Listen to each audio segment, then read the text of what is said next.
ஓம்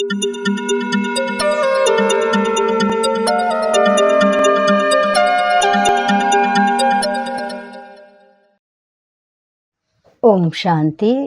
என்னுடைய பாபா என்ற தலைப்பில் 41 நாட்களுக்கான பட்டி நடைபெற்று கொண்டிருக்கின்றது. பட்டியில் இன்று 32வது நாள். அவ்யக்த முரளியின் தேதி 7/3/1993.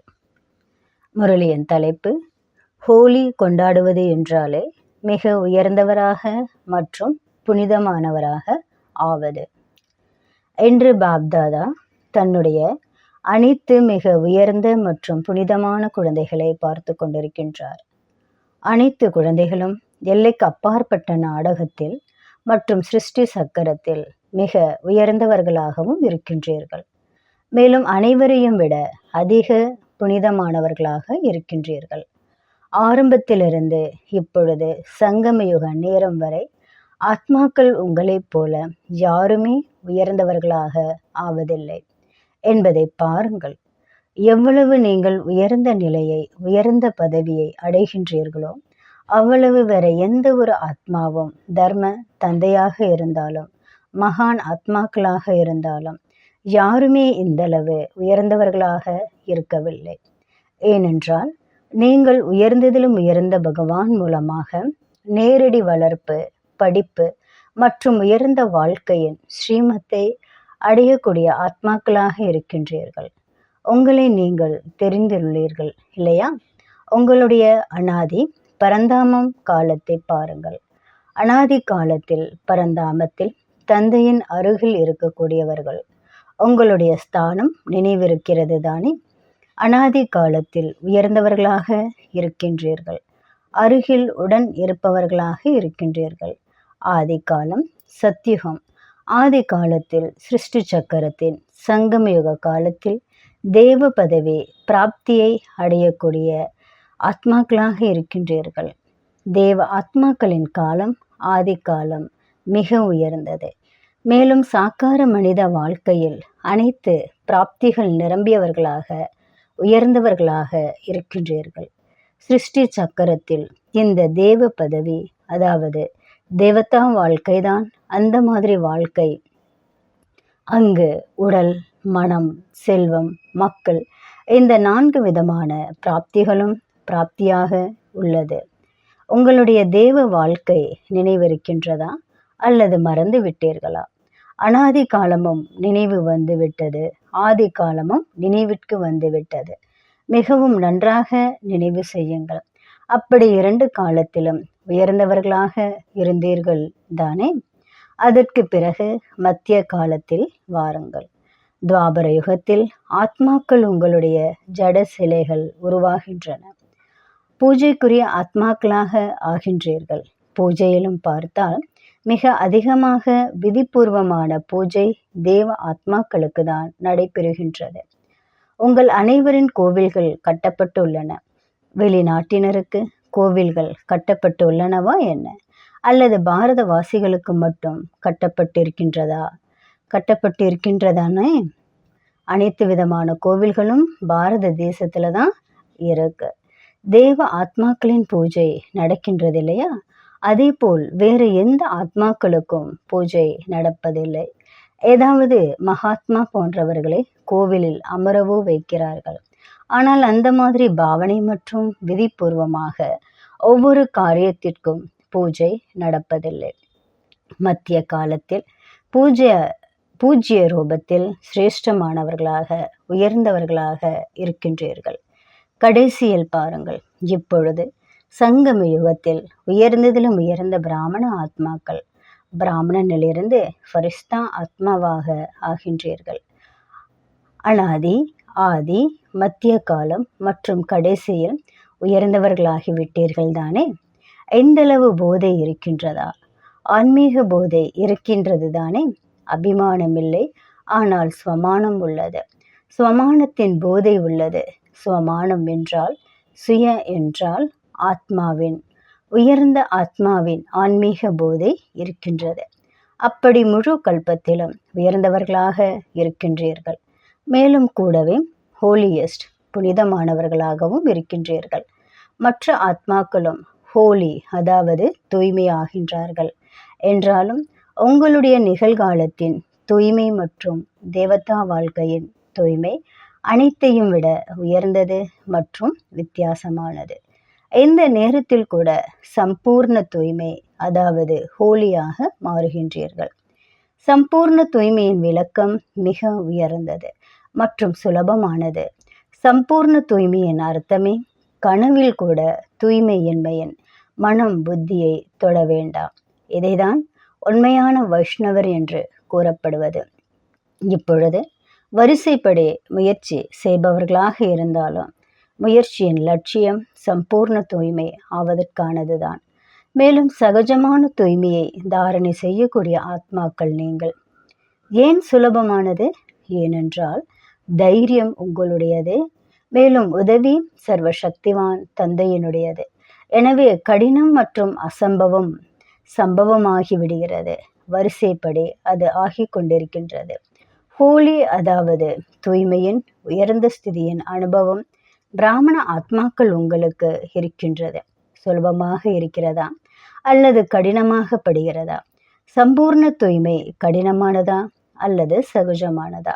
எப்பொழுதாவது கடினம், எப்பொழுதாவது சகஜம், அப்படியா?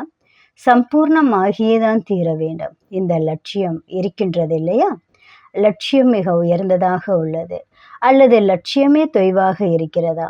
எல்லாம் நடக்கிறது, அப்படி ஒன்றும் பெரிய விஷயம் இல்லை, அப்படியா?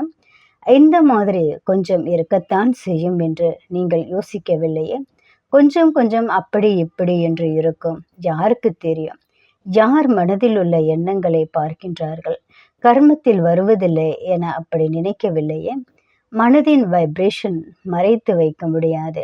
இதே மாதிரி மனதில் எண்ணத்தை ஓட்டுபவர்கள் பாப்தாதா மிக நன்றாக தெரிந்துள்ளார். யார் யாரெல்லாம் தன்னுடைய மனசுல எண்ணத்தை ஓட்டுறாங்க அவங்கள பாபா நல்லா தெரிஞ்சிருக்காரு. பொதுவாக இதை வெளியே சொல்வது கிடையாது. இல்லை என்றால் பெயரை கூட சொல்ல முடியும். ஆனால் இப்பொழுது சொல்வதில்லையே. அந்த மாதிரி எண்ணத்தை ஓட்டுபவர்கள் தானே அந்த மாதிரி செய்து செய்து திரேதாயுகம் வரை சென்றடைந்து விடுவார்கள். ஆனால் அனைவரின் லட்சியம் சம்பூர்ண தூய்மையாவதற்காக தான். முழு சக்கரத்தையும் பாருங்கள். தேவ ஆத்மாக்களுக்கு மட்டும்தான் உடலும் தூய்மையாக உள்ளது, ஆத்மாவும் தூய்மையாக இருக்கின்றது. மற்ற யாரெல்லாம் வந்துள்ளார்களோ அவர்களுடைய ஆத்மா தூய்மையானாலும் உடல் தூய்மையாக இருப்பதில்லை. ஆத்மாக்கள் நீங்கள் பிராமண வாழ்க்கையில் அந்த மாதிரி தூய்மையாகின்றீர்கள். உடலையும் இயற்கையையும் தூய்மையாக்கி விடுகிறீர்கள். எனவே உடலும் தூய்மையாக உள்ளது என்றால் ஆத்மாவும் தூய்மையாக இருக்கின்றது. ஆனால் உடலாலும் ஆத்மாவினாலும் இரண்டினாலும் தூய்மையாக ஆகக்கூடிய ஆத்மாக்கள் யார்? அவர்களை பார்த்திருக்கின்றீர்களா? எங்கிருக்கின்றார்கள் அந்த ஆத்மாக்கள்? நீங்கள் தானே அந்த ஆத்மாக்கள். நீங்கள் அனைவருமா அல்லது கொஞ்சம் பேர் தானே உறுதியாக இருக்கின்றீர்கள் இல்லையா? நாங்கள் தான் இருந்தோம், நாங்கள் தான் ஆகி கொண்டிருந்தோம் என உறுதியாக இருக்கின்றீர்களா? அப்படி உயர்ந்தவர்களாகவும் இருக்கின்றீர்கள், மேலும் புனிதமானவர்களாகவும் இருக்கின்றீர்கள். இரண்டுமாக இருக்கின்றீர்கள் இல்லையா? எப்படி ஆனீர்கள்? மிக ஆன்மீக தெய்வீக ஒளியை கொண்டாடுவதனால் தூய்மையாகி விட்டீர்கள். எந்த விதமான ஹோலியை விளையாடினீர்களோ அதன் மூலமாக புனிதமானவர்களாக மாறியிருக்கிறீர்கள் மற்றும் உயர்ந்தவர்களாகவும் ஆகியிருக்கிறீர்கள். அனைத்தையும் விட நல்லதிலும் நல்ல உயர்ந்த வண்ணம் எது? அனைத்தையும் விட அழியாத வண்ணம் தந்தையின் துணை என்ற வர்ணம் தான். எப்படி சங்கம் அதே போல் வர்ணம் நிறம் ஏற்படுகிறது. அதாவது யாருடன் இருக்கின்றார்களோ அவர்களை போல் ஆகிவிடுவார்கள். உங்களுக்கு யாருடைய வர்ணம் பூசப்பட்டு இருக்கின்றது? தந்தையினுடையது தானே. அப்படி தந்தையின் சங்கமத்தின் வர்ணம் எவ்வளவு உறுதியாக பூசப்பட்டிருக்கின்றது. அந்த அளவு ஹோலி தூய்மையாகி விடுகிறீர்கள், சம்பூர்ண பவித்திரமாகி விடுகிறீர்கள். சங்கத்தின் வர்ணம் சுலபமாக உள்ளது தானே. அவருடைய சங்கத்தில் இருங்கள், வண்ணம் தானாகவே பூசப்பட்டுவிடும். கஷ்டப்படுவதற்காக அவசியமே கிடையாது.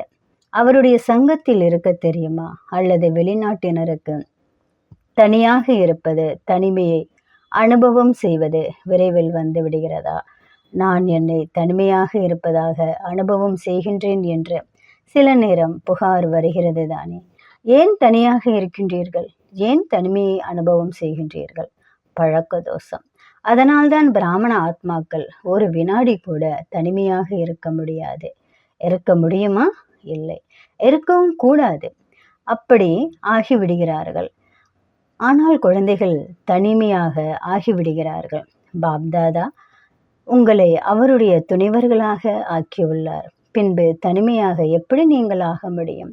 தந்தையை துணைவனாக ஆக்கியிருக்கவும் ஆனால் எப்பொழுது அவருடைய துணை இருப்பதில்லை என்று அநேக குழந்தைகள் கூறுகின்றார்கள்.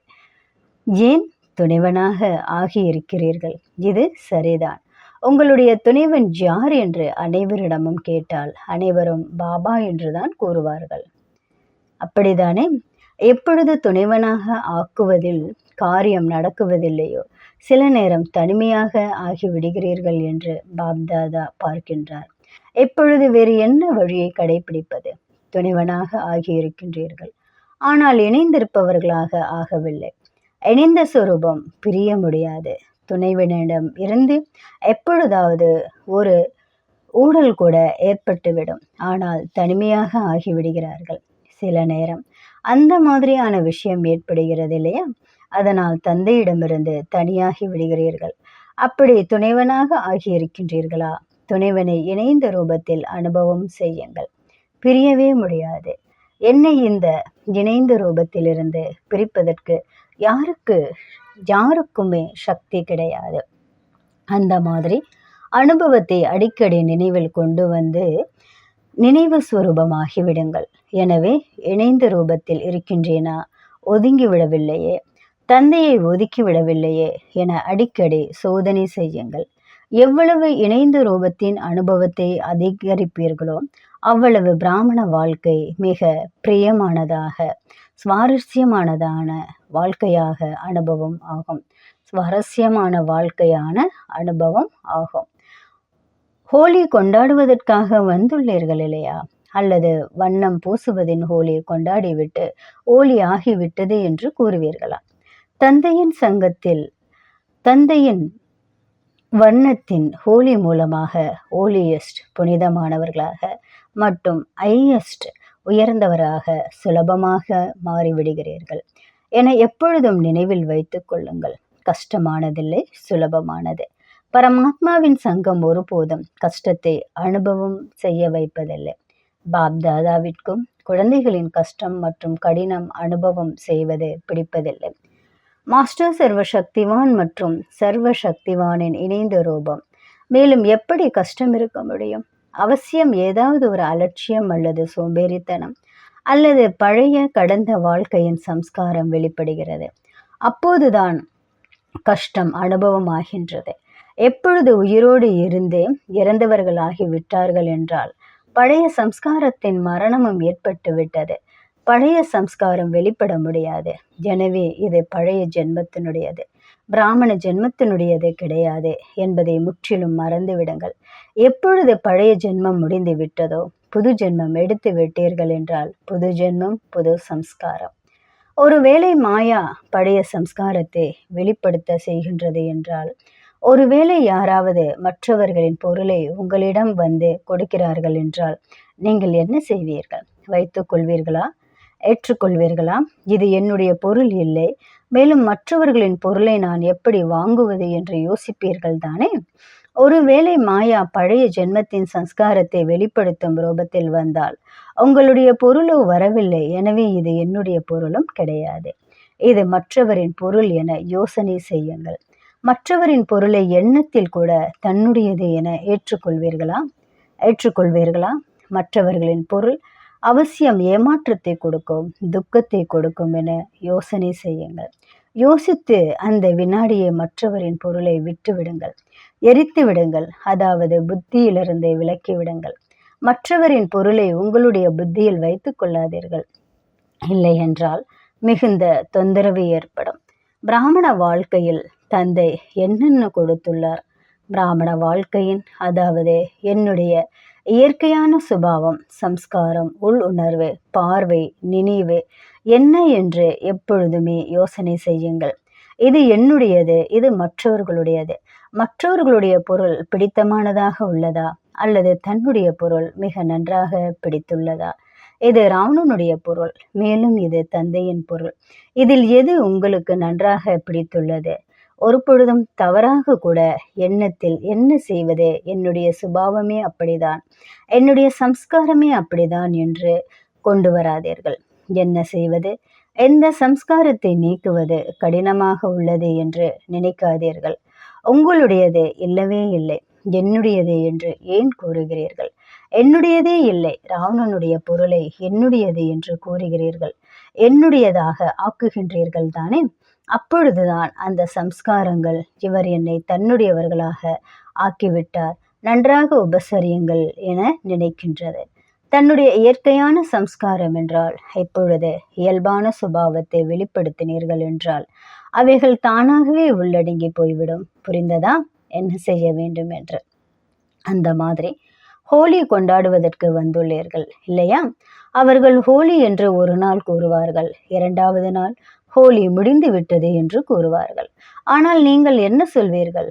நாங்கள் எப்பொழுதுமே தந்தையின் சங்கமத்தின், தந்தையின் நிறத்தில், தந்தையின் வண்ணத்தில் ஹோலி கொண்டாடி கொண்டிருக்கின்றோம். மேலும் ஹோலி என்பது தூய்மையாகி விட்டோம் என்று கூறுவீர்கள். ஹோலி கொண்டாடி கொண்டாடி ஹோலி ஆகிவிட்டீர்கள். ஹோலி கொண்டாடி விட்டீர்களா, அல்லது கொண்டாட வேண்டுமா?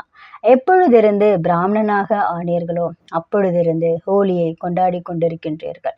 ஏனென்றால் சங்கம யுகத்தின் நேரம் எப்பொழுதும் பண்டிகைக்கான நேரமாகும். உலகத்தினர் அதிகப்படியாக செலவு செய்து செய்து மகிழ்ச்சியை கொண்டாடுகின்றார்கள். ஆனால் நீங்கள் எப்பொழுதுமே ஒவ்வொரு வினாடியும் மகிழ்ச்சியை கொண்டாடக்கூடியவர்கள். ஒவ்வொரு வினாடியும் ஆடிக்கொண்டும் பாடிக்கொண்டும் இருக்கின்றீர்கள். எப்பொழுதும் குஷியில் ஆடுகின்றீர்கள், அல்லது எப்பொழுது கல்ச்சுரல் ப்ரோக்ராம் இருக்கின்றதோ அப்பொழுது ஆடுகிறீர்களா? எப்பொழுதுமே ஆடிக்கொண்டே இருக்கிறீர்கள் தானே? எப்பொழுதும் தந்தையை மகிமை மற்றும் உங்களுடைய பிராப்திகளின் பாடலை பாடிக்கொண்டே இருங்கள். அனைவருக்கும் பாட தெரியும் இல்லையா? அனைவரும் பாட முடியுமா? அனைவரும் ஆட முடியுமா? எப்பொழுதும் ஆடுவதும் பாடுவதும் கடினமா என்ன? சகஜமானது. மேலும் எப்பொழுதும் சகஜமாக அனுபவம் செய்து சம்பன்னமானவர்களாக ஆக வேண்டும். தெரியவில்லை, நான் சம்பன்னம் ஆவேனா அல்லது இல்லையா என்று ஒரு பொழுதும் நினைக்காதீர்கள். இந்த பலவீனமான எண்ணத்தை ஒரு பொழுதும் வரவிடாதீர்கள். அநேக தடவை நான் தான் ஆகியுள்ளேன், மேலும் நான் தான் ஆக வேண்டும் என்று நினைவு செய்யுங்கள். நல்லது. நாலாபுறமும் உள்ள எப்பொழுதும் பரமாத்மாவின் சங்கத்தில், பரமாத்மாவின் வண்ணத்தில் ஹோலியை கொண்டாடக்கூடிய உயர்ந்த ஆத்மாக்களுக்கு, சிருஷ்டி சக்கரத்தினுள் எப்பொழுதும் உயர்ந்த பங்கை ஏற்று செய்யக்கூடிய உயர்ந்த ஆத்மாக்களுக்கு, அனைத்து ஆத்மாக்களை விட உயர்ந்த புனிதமான ஆத்மாக்களுக்கு, எப்பொழுதும் இணைந்திருக்கக்கூடிய பல கோடி மடங்கு பாக்கியவான ஆத்மாக்களுக்கு, அனைவரின் கஷ்டத்தையும் சகஜமாக்கக்கூடிய பிராமண ஆத்மாக்களுக்கு, புதிய ஜென்மத்தின் புதிய சுபாவம், புதிய சம்ஸ்காரம், புதிய ஊக்கம், உற்சாகத்தில் இருக்கக்கூடிய பறக்கும் கலையின் அனுபவி ஆத்மாக்களுக்கு பாப்தாதாவின் அன்பு நினைவுகள் மற்றும் நமஸ்காரம். அனைவருக்கும் நன்றி. ஓம் சாந்தி.